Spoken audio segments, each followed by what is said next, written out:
Bloomberg Audio Studios. Podcasts, radio, news. What are you hoping to get out of tonight? Just bursting my own bubble of just being on my phone and trying to meet people through an online setting. I tried dating apps first. It was not the smartest decision I ever made. If you talk to single people in their late 20s or 30s right now, you might hear variations on this theme.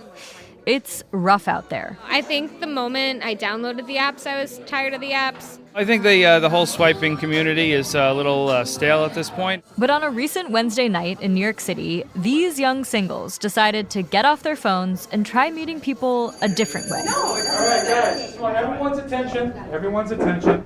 They went speed dating. Every time I ring this bell, you guys are just going to go over to the table to your right. Simple enough? Speed dating is an old idea. But according to Amber Soletti, the founder of Single and the City, a group that organized the meetup, events that bring people together to meet and mingle the old-fashioned way are enjoying a new surge in popularity. We finished the year 150% over a year ago as far as attendance goes for our event. So it really skyrocketed. It's easier just to have a genuine conversation and see if you're connecting with someone. I definitely have a more open mind if I'm in person than on a dating app. I think I'm trying to approach it just as a reminder that there are other ways to meet people. Or at least you have some good laughs in person. That's all you need. These events are responding to a new reality. Millions of people stopped dating during the COVID pandemic. And even years after lockdowns lifted, Americans' romantic lives haven't fully recovered. COVID hit at a time, I guess I was 26, 27, and so it was prime time to date, and I was just alone, and I was well, this sucks. And then coming back, everyone's so comfy being home. And there's data to prove it. Stanford did a survey and tried to capture what actually happened to dating during the pandemic. Bloomberg reporter Ben Steverman has been tracking these trends in the U.S. Of course, people were dating less in 2020, but then when they looked again in 2022, even less people were dating, more people are single. Ben says America's quote-unquote dating recession has implications not only for the single and looking. It's having an impact on the entire economy. Today on the show, why Americans aren't dating at the rate they used to, and what it means for everything from restaurants to home builders to people trying to meet their match. This is The Big Take from Bloomberg News. I'm Sarah Holder. I'm going to get this started, okay? Begin.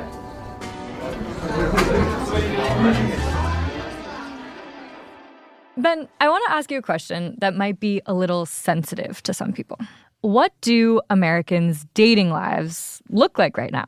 They're pretty bleak. Millions more people single than would have been single before the pandemic. Millions of relationships that were never formed or that are at earlier stages than they would have been, with huge effects on Americans' financial lives, economic lives, and especially their sense of well-being and happiness. Millions. What does the data say about how many people dropped out of the dating game? This Stanford professor has estimated that about 13 million more people were single in 2022 than before the pandemic. That's 1 in 20 adults. That's a lot of people. Even though the number of married and cohabitating couples stayed largely unchanged, the Stanford study found that informal relationships dropped off. People were doing less casual dating. And Ben says that's an important milestone to measure. That kind of gray area at the beginning of a relationship, that's what ends up leading to moving in together, having kids, getting married, buying a home, all the sort of the sequence of things that happen, all that starts with those casual relationships. And it's really kind of interesting and a little disturbing that so many of those, that kind of casual behavior just stopped and doesn't seem to have started again in the way that you would have hoped. What's causing this? Who or what can we really blame for why dating is so hard right now, or why we haven't recovered those casual relationships? It's become a cliche to say that the pandemic accelerated trends that were already underway, and it's happened in so many areas, but this is definitely the case here. You look at any kind of objective measures of how much time people are spending with each other or leaving the house.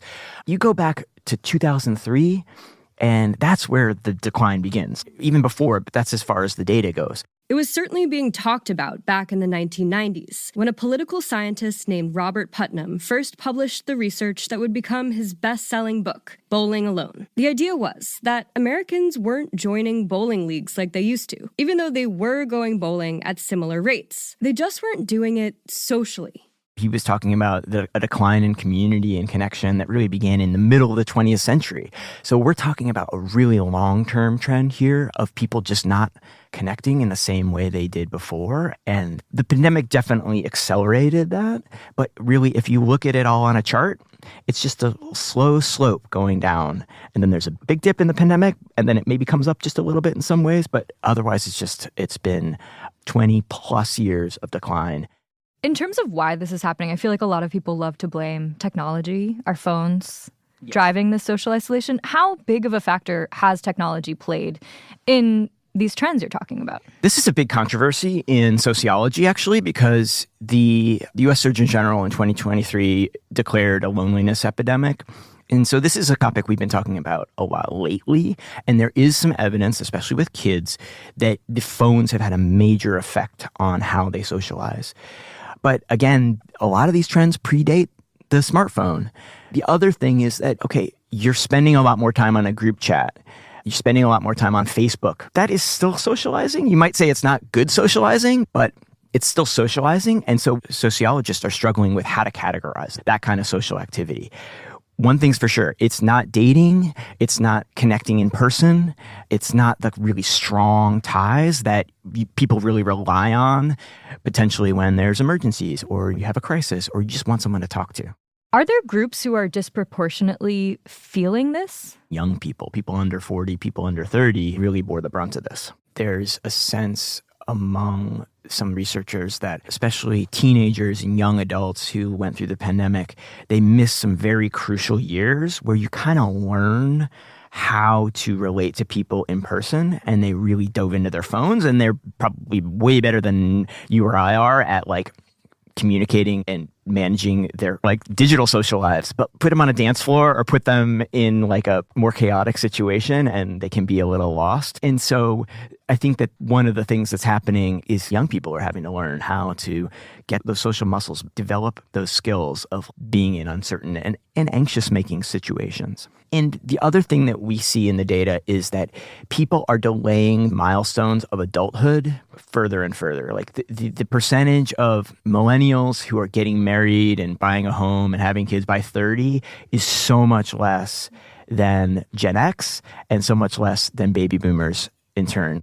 And people who are single can be very happy, and there's lots of reasons to delay having kids. And maybe some people don't want those things ever. Yeah, exactly. But it is definitely, this is a trend and it's continuing. So where does that leave us in 10 years or 20 years? It's really changing society in ways that are really profound.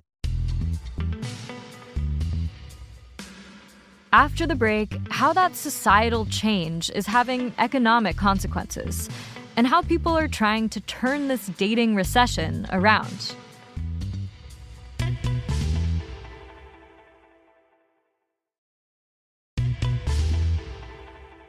Call it a loneliness crisis, an isolation epidemic, or a dating recession.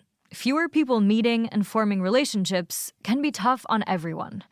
But Bloomberg's Ben Steverman says there are also these wider economic ripple effects. The one that I think is really interesting is the restaurant industry and nightlife industry. If you're a restaurant, there's a good chance your takeout business is doing really well right now. People are ordering and bringing stuff home, but your dine-in business is just not back to 2019 levels. And if you look at fast casual and fast food, those are doing pretty well too. It's really the sit-down restaurants where you go with a friend or a date or your partner and you have a nice meal and you take your time and you chat. Those are the ones that are struggling most. You see it in a shift toward drive-through coffee shops. That's a big trend in the coffee space. There's not even a place to sit down. You just run in, grab your coffee, and go. You see it in home building. Builders are building smaller homes. They're building smaller apartments because households are smaller. There's fewer people. There's more demand for single-person studios. Economic factors could also be driving some of this social decline, though. There's inflation to consider and rising costs of living. That's introduced some chicken or egg questions. Are people not buying houses because they have smaller families or because they can't afford to? Are people eating in because they don't have a reason to go out or because it's just so expensive to leave the house? There are towns where they just don't have that kind of ecosystem of nightlife and restaurants and businesses that they did in 2019. And that just takes a long time to build that kind of culture. Just to use alcoholic beverages as an example, the retail cost of buying booze at a store has basically fallen pretty significantly compared to inflation. The cost of drinking out has gone up. So that's kind of subsidizing just drinking on your couch in front of Netflix rather than getting out and partying with some friends. I wondered if these trends could be creating a sort of vicious cycle where the social infrastructure of cities erodes alongside the appetite to socialize. I wonder about this too. How much is it that we don't have a reason to leave our house? Is it that prestige TV and Netflix and stuff is so captivating that we just want to stay home and our phone is so interesting that we want to stare at it? Or is it there's not a countervailing force in society pushing people to get out because you have a live music show in your town, or you have a cool bar that you go to that has a drag night, or you go dancing, or there's just an amazing restaurant that you want to experience in person? All that is an economic question, Well, we've been talking about a lot of the negatives here, but what about the positives? Is there any silver lining here about how people are responding to the moment and emerging from the years of COVID? I see a glimmer of hope in some of the data that people are at least trying to get out there again. The Bureau of Labor Statistics asked people about how much time they spend on various activities, and attending and hosting social events is a category. And there actually was a pretty big increase in the number of people, or the amount of time people spend doing that from 2022 to 2023, which is the latest data we have. So it seems like people are intentionally getting out there and at least trying to connect in person, even if the data also shows overall they're spending just as much time alone as they were before. That kind of intentional socializing is happening more. Intentional socializing. Like that speed dating event we attended in Manhattan. What brought you out here tonight? My therapist. That's Haley, a 31-year-old. She brought her single friend Sam along with her. So we signed up within 15 minutes of her being maybe we actually should do it. We all debriefed after the speed dates were done. And even though both Haley and Sam said they would never have done something like this before the pandemic, they were pleasantly surprised about how it went.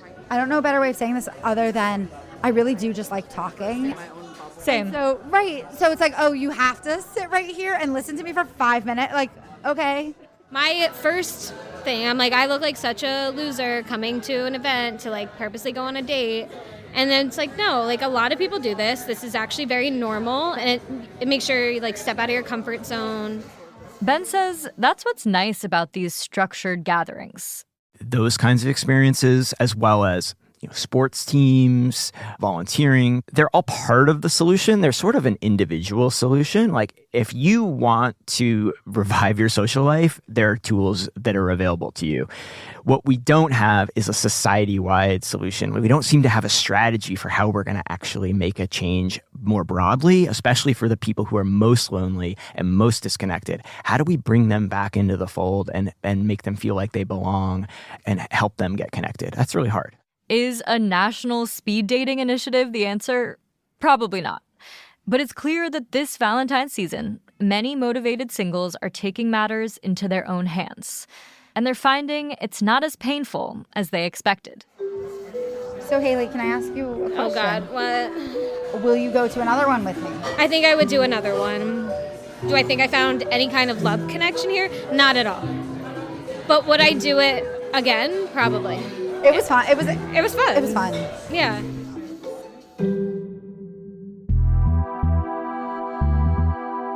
This is The Big Take from Bloomberg News. I'm Sarah Holder. This episode was produced by Julia Press and Jessica Beck. It was edited by Aaron Edwards and Christina Lindblad. It was mixed by Amr Sultan, sound designed by Jessica, and fact-checked by Adriana Tapia. Our senior producer is Naomi Shavin. Our senior editor is Elizabeth Ponso. Our executive producer is Nicole Beamster-Bohr. Sage Bauman is Bloomberg's head of podcasts. If you like this episode, make sure to subscribe and review The Big Take wherever you listen to podcasts. It helps people find the show. Thanks for listening. We'll be back next week.